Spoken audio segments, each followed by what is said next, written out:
Bueno, eh, íbamos a hacer un repaso hoy sobre un poco los orígenes de todo este fenómeno, si se quiere, del imperialismo que se viene dando desde el siglo XIX, que a grandes rasgos, si bien durante todo el tiempo, la historia hubo acontecimientos, digamos, de una dominación de pueblos sobre otros, hay una particularidad que es bueno, por las condiciones técnicas, de navegación, etcétera, que se va dando en el siglo XV, donde Europa es una región que se va tecnologizando por sobre las demás y eso, bueno, permite llegar a otros pueblos. Aquí vamos a tener en el siglo XV la problemática, si se quiere, de un bloqueo de rutas comerciales que en lugar de ir, si se quiere, para el oeste, toda la parte, si se quiere, del Islam, les encarecía los costos, si se quiere, para el acceso a esas especias de Asia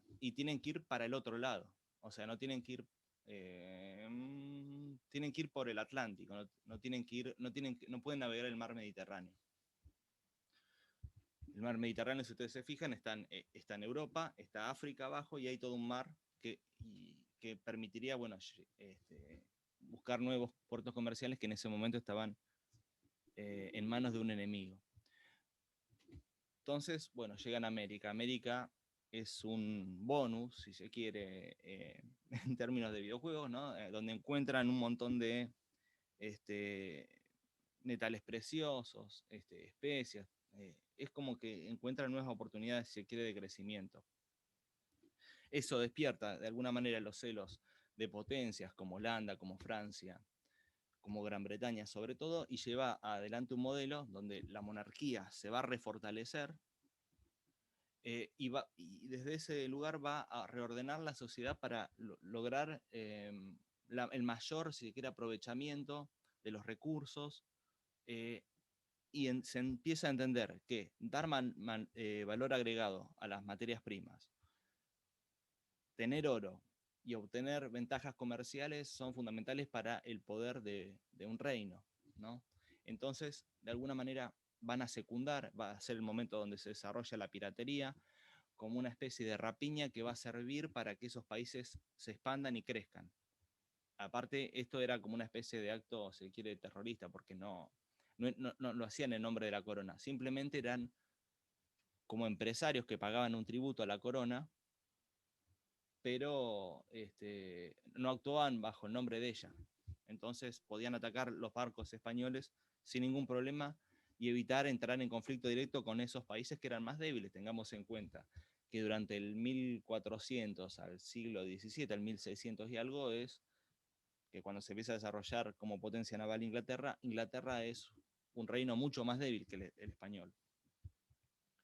Así que vamos a tener, si se quiere, las zonas en blancas que vemos aquí en el mapa son áreas disponibles, es decir, perdón, áreas disponibles no, áreas gobernadas por sus poblaciones nativas, en términos del imperialismo disponibles.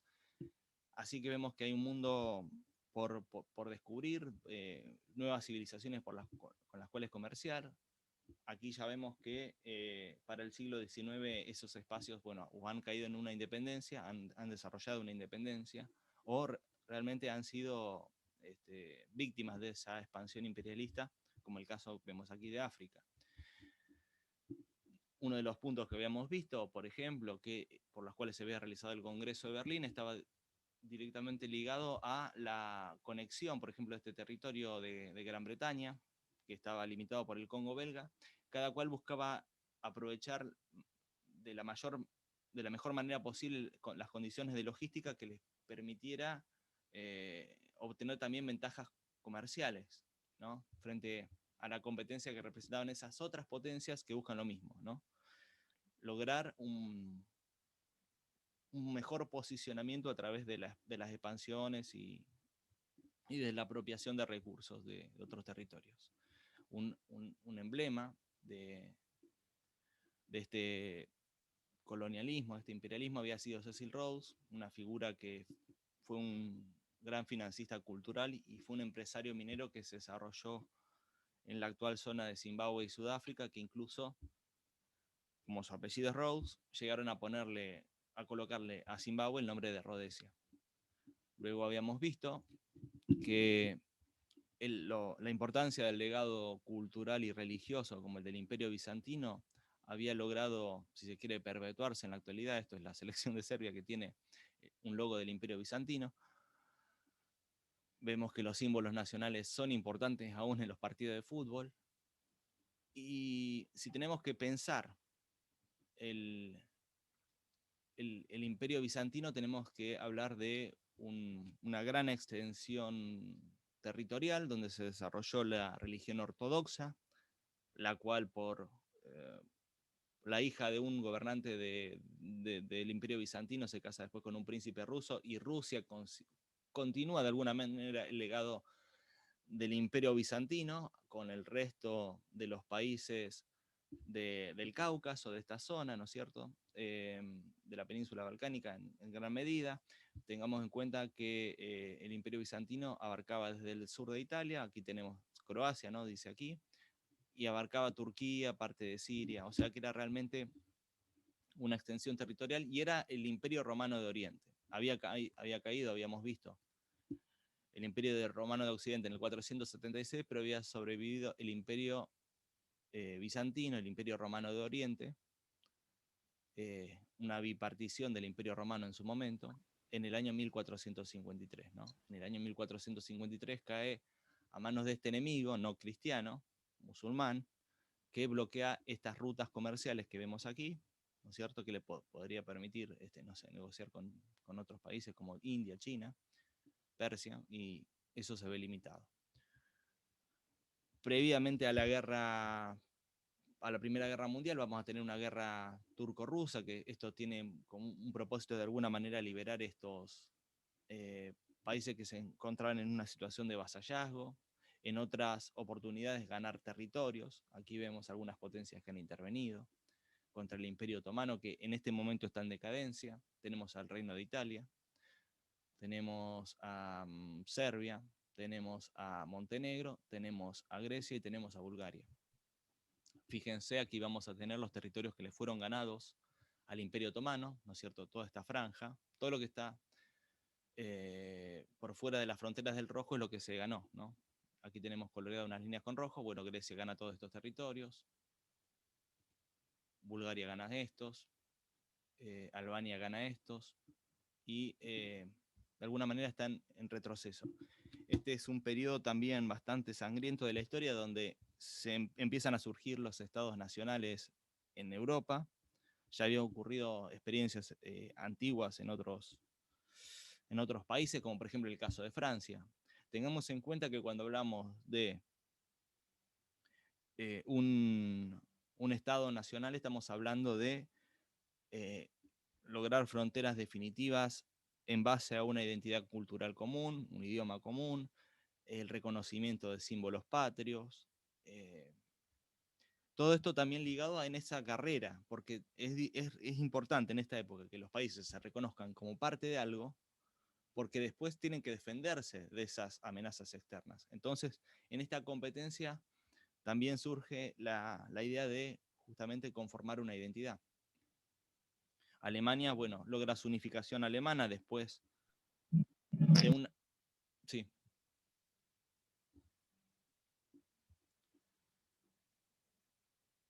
Mayra, Sí. ibas a decir algo. No, no, te envié un mensajito de que Delphi se volvía a conectar. Buenísimo. Ahora me va a salir seguramente la notificación. Entonces tengamos en cuenta, por ejemplo, que Alemania es un país más joven que Argentina.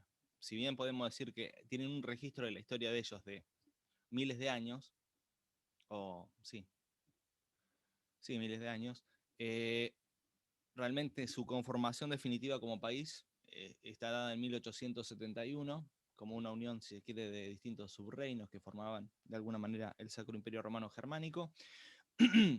Están unificados bajo el ala de Prusia, que era un estadito que es importante, una potencia, si quiere, industrial de esa época, que llegaba a Polonia, que se extendía a Polonia, y surgen, bueno, de alguna manera por por una disputa sobre unos territorios primero que une a todos los pueblos germánicos contra Dinamarca, y después cuando Austria se los queda, Alemania dice, no, son míos, van a una guerra con Austria. Luego, viendo que estaban desunidos los pueblos germánicos, interviene Francia y van todos los pueblos germánicos contra Francia y se coronan en lo que sería la Casa de Gobierno de Francia. Y se forma el Imperio Alemán. Aquí tenemos distintas unidades. Aquí están los distintos reinos y distintas unidades de gobierno que conformaban la Confederación Germánica. Tenemos también, que esto es un fenómeno importante para entender a Japón, las guerras del opio, por las cuales China se negaba a que se comerciara opio en sus territorios. Eso lleva a que Francia, Gran Bretaña y Rusia, pero sobre todo Francia y Gran Bretaña, avancen contra China y logren puertos comerciales desde los cuales traficar. Obviamente los chinos sabían de las complicaciones que traía el comercio de opio para el debilitamiento moral, porque bueno, ibas a estar en una situación de dependencia y de salud, ¿no? para con su población. Esto lleva adelante a una era, si quiere, de expansión, modernización, que es la era Meiji, por la cual de alguna manera se termina con el feudalismo puro y duro como existía antes, es decir, un territorio japonés dividido en señores de la guerra, con importancia y repercusión territorial, para pasar a ser todos ciudadanos japoneses, pero de alguna manera se busca que esos ciudadanos japoneses queden imbuidos en la mentalidad del samurái. Aquí tenemos el símbolo de la bandera de la Armada Imperial Japonesa, que hoy día es considerada como la esvástica en la zona porque hicieron atrocidades los japoneses, sobre todo en Corea y en China. Pero se empieza a desarrollar esto, que es la era Meiji, ¿no? Japón no puede estar atrasado porque nos va a pasar lo mismo que a China. Entonces se desarrollan, si se quiere, empresas comerciales con incentivo del gobierno para justamente progresar industrialmente y no ser víctimas previsibles de los acontecimientos. Aquí tenemos lo que era el imperio japonés, es poco claro por las letras porque es una imagen ampliada. ¿Qué te pasó que te viniste? Pero aquí tenemos lo que es el Japón actual, y aquí tenemos, bueno, parte de China, que es esto sería, me parece, bueno, Manchuria, dice aquí. Tenemos parte de Filipinas, Malasia, bueno, era gigante en comparación con lo actual. En Estados Unidos se desarrolla la Guerra de la Secesión, originada por el fin de la esclavitud, pero también como parte de un proceso para rediseñar y reformular el país, potenciando su industrialización frente a un sur que tenía características muy atrasadas en términos económicos. Por supuesto, todo fenómeno es dual y tenía sus cosas buenas y sus cosas malas. Lo cierto es que va a generar un gran resentimiento en un principio. Bueno, genera 620.000 muertes. Muchas de las propiedades de los ciudadanos del sur es subdividida y vendida, y muchas veces son apropiadas por ciudadanos del norte de Estados Unidos, lo que de alguna manera genera un mayor conflicto. Así que este conflicto generado por la esclavitud, por lo cual tiene de alguna manera resonancias actuales, porque también a esa población que se liberó no se le dio condiciones de vida para que se desarrollara. Y tengamos en cuenta que hasta los años 60 había marchas porque las personas afroamericanas no podían ingresar a un comercio. Tenían que ir a comercios, por ejemplo, de población negra, ¿no?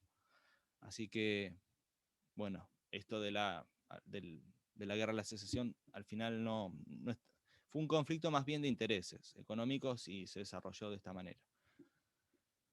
Luego tenemos un conflicto entre Japón y China, donde Japón aplasta a China, es por unos territorios, bueno, aquí dice que era por Corea, que era vasallo de una dinastía china, y bueno, se avanza. Aquí tenemos una imagen, ¿no?, del samurái venciendo a este gigante chino, que hasta entonces iba a estar dormido. Incluso, bueno, hay bibliografía del siglo XIX donde hablan de los chinos de una forma totalmente despectiva, porque eran un pueblo, si se quiere, con una tradición milenaria, pero atrasado tecnológicamente de una forma increíble, y al mismo tiempo muchas veces eran vendidos para trabajar en condiciones, o trabajar en condiciones de semiesclavitud, en trabajos donde han perdido muchísimas vidas, como por ejemplo el Canal de Panamá.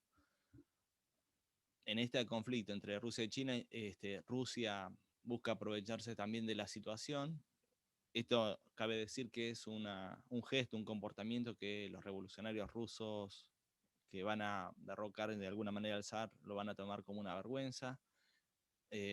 Rusia era un imperio en decadencia, China está en una decadencia aún mayor, y Rusia trata de sacar, los nobles rusos más que nada tratan de sacar un prestigio militar a través de una victoria militar como esta con China, y finalmente van a terminar con un conflicto con Japón, que lo van a perder terriblemente, ¿no?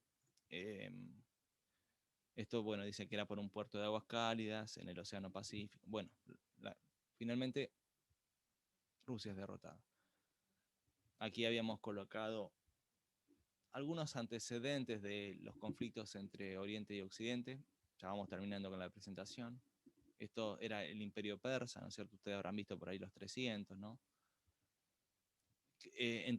Esto para hablar de un poco de la rivalidad entre Oriente y Occidente, que va a estar dada más que nada después en la Segunda Guerra Mundial. Si bien Alemania ya tiene una animosidad con lo que significaban los rusos, ¿no?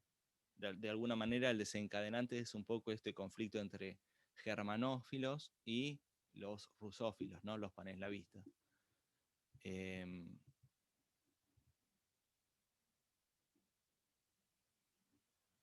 Esto no me acuerdo qué era. Esto eran las cruzadas. Después, bueno, los mongoles que vienen.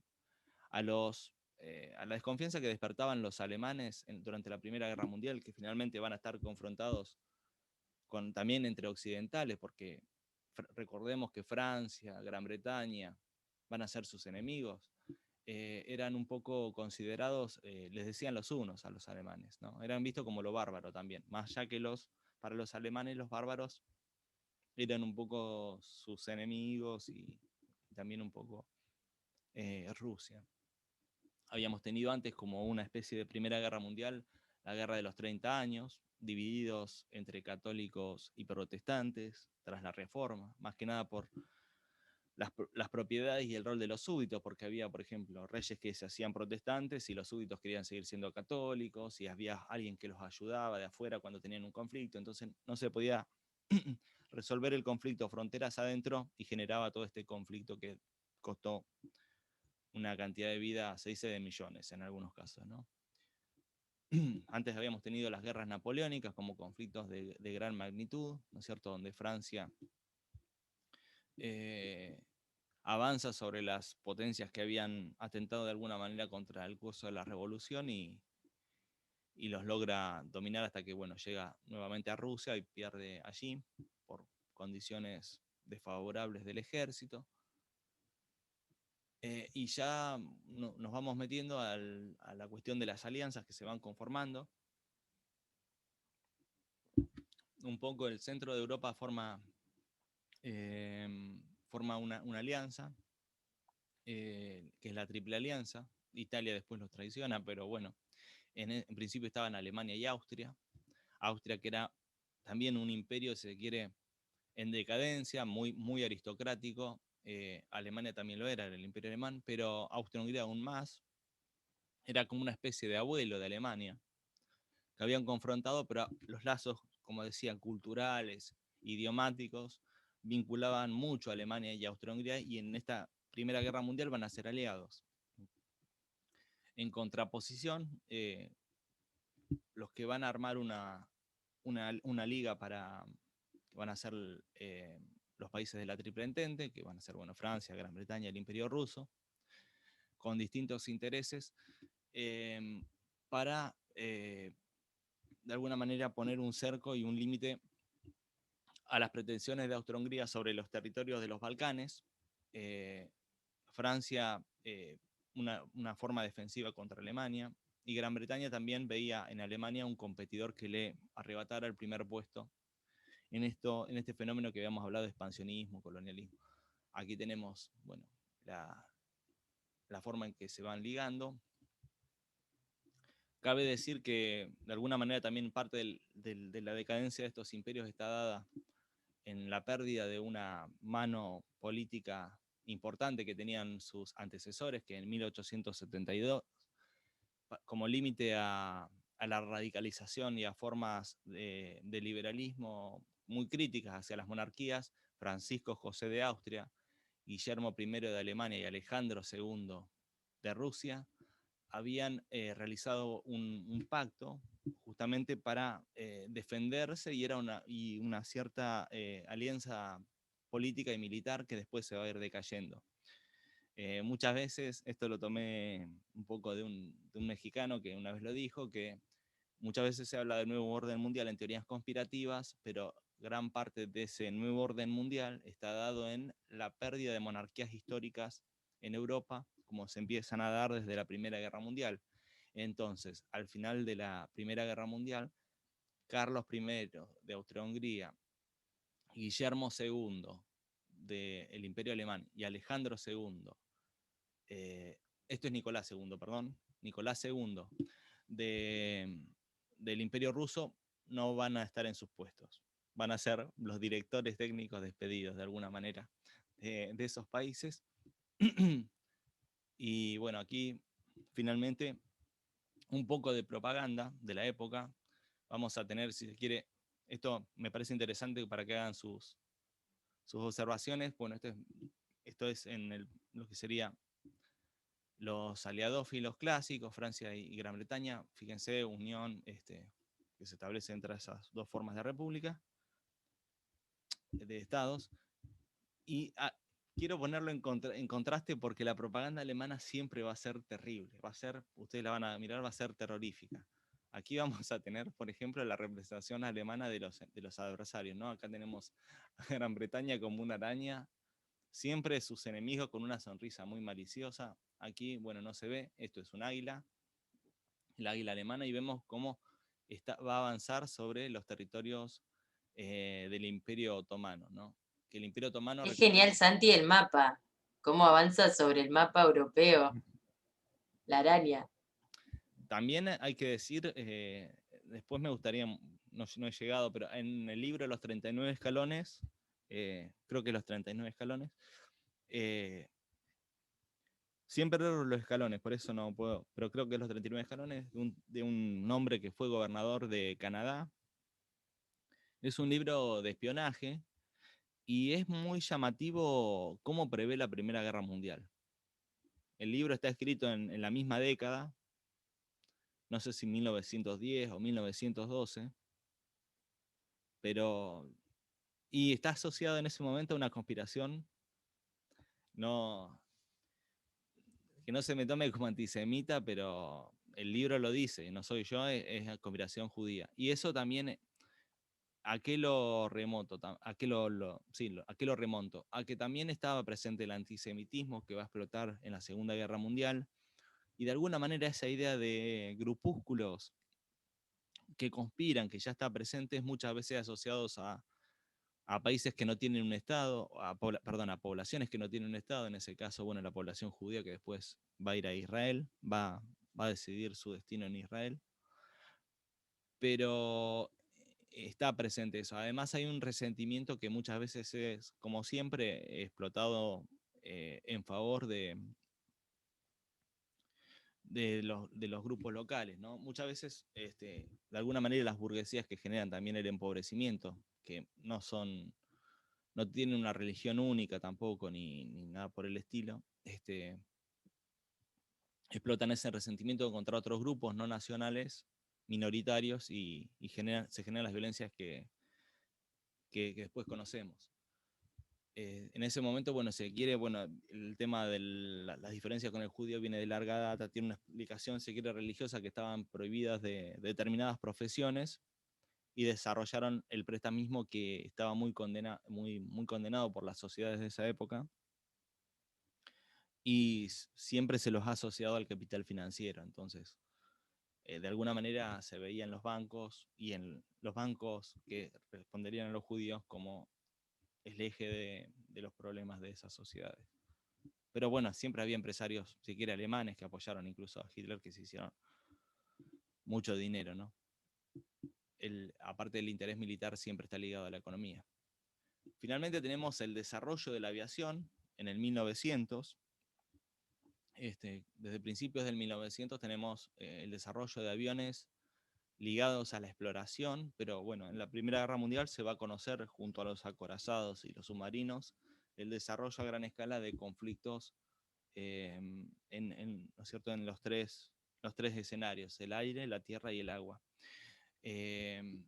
Los desarrollaron en principio los italianos, más que nada. Creo que los italianos tienen la primera experiencia de usarlo para exploración y después para usarlo para bombardeo. Y aquí, bueno, este gráfico me parecía bastante interesante. No se van a llegar a ver todos por los botones y eso, pero acá tenemos, yo pensaba en un momento, si ustedes eran de segundo, que podían verlos como sus papás en las fotos, en las imágenes, pero en realidad son, ustedes, bueno, ya son una población más grande y podrían ser directamente un hermano o un hermano apenas mayor, ¿no? Fíjense las edades que tenían estos muchachos que andaban en los aviones, ¿no? Estas son las edades al comienzo de la guerra. 22 años, 20 años, 21 años, 25 años, 20 años, 25 años, todos con unas edades no mayores a 20, ¿no? Como mucho 25, como mínimo 19. Así que, y algunos murieron, algunos probando aviones, otros, algunos manejando una aviación comercial, y a los 3 años de haber terminado la guerra, o sea, también tuvieron un destino de alguna manera trágico. Estos eran conocidos como haces del aire. Era un nombre que respondía a, a estos, si se quiere, pilotos que competían de alguna manera uno contra uno en unas batallas similares a las justas medievales que ustedes por ahí habrán visto, que vienen dos caballeros con una lanza y se chocan, donde de alguna manera se acrecienta una leyenda. Estos muchachos, bueno, este es de alguna manera el más conocido, que es el Barón Rojo, que, bueno, Ciro y los persas tiene una canción que se llama Barón Rojo.